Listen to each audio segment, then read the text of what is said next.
చూసాం కదా, వంటేరు ప్రతాప్ రెడ్డి తన సన్నిహితుల వద్ద ఆవిష్కరించిన అంతరంగం 10 టీవీ ఎక్స్క్లూజివ్గా ఇప్పుడు ప్రసారం చేసింది.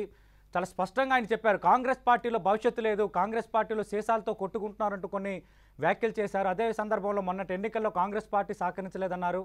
అలాగే గజ్వేల్ నియోజకవర్గం సంబంధించి సీఎం కేసీఆర్ అన్ని విధాల అభివృద్ధి చేశారు, దాదాపు 6,000 కోట్లు ఖర్చు పెట్టారు, ఇరిగేషన్ ప్రాజెక్టులు కంప్లీట్ చేశారు, డబుల్ బెడ్రూమ్ ఇల్లు ఇచ్చారు, చాలా అభివృద్ధి చేశారని వంటేరు ప్రతాప్ రెడ్డి చెప్తున్నారు. ప్రస్తుతం ఫోన్ లైన్లో ఉన్నారు టీఆర్ఎస్ శాసనమండలి సభ్యులు భానుప్రసాద్ గారు. భానుప్రసాద్ గారు, ఇప్పటికే మీకు చాలా స్పష్టమైన మెజార్టీ ఉంది, సాధారణ మెజార్టీ కంటే దాదాపు 30 మంది ఎమ్మెల్యేలు అదనంగా ఉన్న పరిస్థితి ఉంది. ఇలాంటి పరిస్థితుల్లో కూడా ఎందుకు మిగతా పార్టీ నేతలను చేర్చుకునే ప్రయత్నం చేస్తున్నారంటే ఏం చెప్తారు? ఒకటి మనం ఆలోచించాల్సినటువంటి అవసరం ఏంటంటే, ఇక్కడ సరే తను ఎమ్మెల్యే కాదు, తను ఒక నాయకులు, ఒక పార్టీ నాయకులు.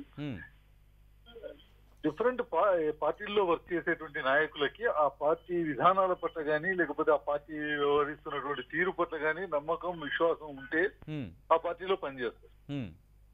ఆ పార్టీలో విధానపరమైనటువంటి నిర్ణయాలు తీసుకునేటువంటి వ్యక్తులు లేనప్పుడు, ఒక పార్టీ యొక్క ఆర్గనైజేషనల్ ఇది లేనప్పుడు, తర్వాత పార్టీ విధానపరంగా పార్టీకి ఒక డైరెక్షన్ లేనప్పుడు ఆ పార్టీలో పనిచేయాలంటే ఎవరికైనా కూడా కొంత ఆలోచించుకోవాల్సిన పరిస్థితి ఏర్పడుతుంది. సో ఈ రోజు రాష్ట్రంలో ఉన్నటువంటి కాంగ్రెస్ పార్టీ పరిస్థితి కూడా అదే విధంగా ఉంది. ఈ రోజు ఆ పార్టీలో పనిచేస్తే అసలు ఏ విధంగా ఒక డైరెక్షన్ లెస్ పరిస్థితుల్లో ఉంది. ఈ రోజు ఆ పార్టీలో కొంతమంది నాయకులు 10 మంది నాయకులు చేరి ఏదో గోల్కొండ హోటల్లోనో, లేకపోతే ఏదో ఏసీ రిసార్ట్ లోనో, లేకపోతే కూర్చొని రాజకీయం చేయటం అనేటువంటిది ఆలోచన వరకే పరిమితమైనటువంటి నాయకులు మాత్రమే మిగిలిపోయినటువంటి పరిస్థితి. గ్రౌండ్ రియాలిటీ, గ్రౌండ్ లో ఉన్నటువంటి ప్రజలు ఏమనుకుంటున్నారు మన గురించి, వాళ్ళ ఆలోచన ఏ విధంగా ఉంది అనేటువంటి ఆలోచన విధానం పూర్తిగా అది మిస్ అయిపోయింది కాంగ్రెస్ పార్టీ. అంటే భానుప్రసాద్ గారు, ఓకే, కాంగ్రెస్ పార్టీ విధానం ఫ్యూచర్ ఎలా ఉందనే విషయం ఒక నిమిషం పక్కన పెడదాం. అంటే దాదాపు 15 ఏళ్ల పాటు టీఆర్ఎస్ పై పోరాటం చేశారు వంటేరు ప్రతాప్ రెడ్డి. 2 సార్లు సీఎం పై, ఒకసారి టీడీపీ అభ్యర్థిగా, ఒకసారి కాంగ్రెస్ అభ్యర్థిగా పోటీ చేశారు. టీఆర్ఎస్ అన్న, కేసీఆర్ అన్న ఒంటికాలపై లేచే వంటేరు ప్రతాప్ రెడ్డిని మీరు ఈరోజు చేర్చుకోవటంపై పార్టీ శ్రేణులను సమాధానపరచగలరా?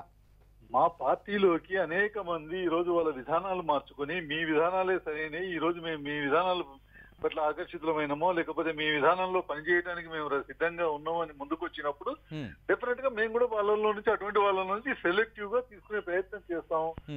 ప్రతాప్ రెడ్డి గారు గతంలో పోరాటం చేసినటువంటి వ్యక్తి. ఈ రోజు ఆయన ఒకవేళ మా పార్టీలోకి రావాలి అనుకున్నప్పుడు అతని మీద ఎటువంటి ఆరోపణలు లేవు కాబట్టి డెఫినెట్ గా అతని పనితీరు, అతని ప్రజల్లో ఉండేటువంటి వ్యక్తిగా ఉపయోగపడేటువంటి అవసరం ఉంది. ఈ రోజు మా విధానాల ప్రకారంగా, మా పార్టీ విధానాల ప్రకారంగా పనిచేయడానికి సిద్ధంగా ఉన్నాను ఆయన మా పార్టీని అప్రోచ్ అయినప్పుడు డెఫినెట్ గా పార్టీ అధిష్టానం నిర్ణయం తీసుకుంటుంది.